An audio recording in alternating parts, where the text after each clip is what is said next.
Pour cette Strasbourgeoise, le travail ne manque pas. Grâce à sa structure, Emanuela lutte contre le sexisme et les violences faites aux femmes.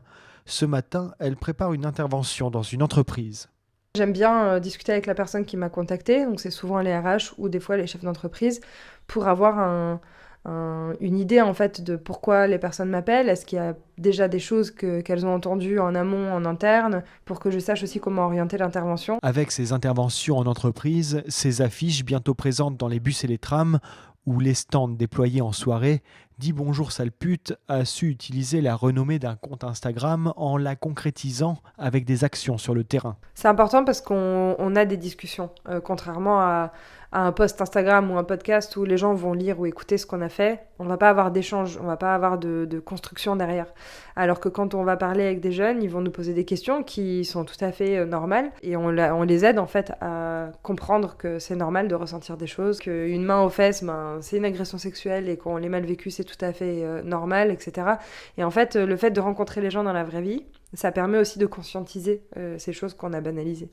Avec ce travail de fond, Emanuela et son équipe veulent faire bouger les lignes. Ça permet à certains hommes de se rendre compte qu'il y a des comportements problématiques. Et ça permet aussi à d'autres personnes qui sont témoins de peut-être réagir ou en tout cas faire en sorte que ça n'arrive plus. Donc on s'éduque toutes et tous ensemble. Je pense qu'on va dans la bonne direction. Après, les fruits de notre travail, on les verra pas nous. Ce sera d'autres générations qui les verront. Mais je pense qu'on va dans la bonne direction en tout cas. Ce week-end, l'association organise un festival sur le thème du consentement au People Hostel à la Cruteno.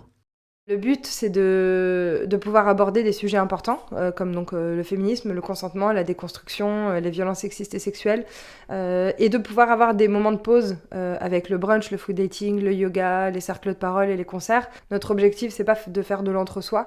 On veut faire venir des hommes qui, à la base, se sentent pas forcément concernés par ces sujets. On veut faire venir des adolescents, parce que, comme on le disait tout à l'heure, c'est eux qui vont faire le futur. C'est eux qui vont changer notre monde.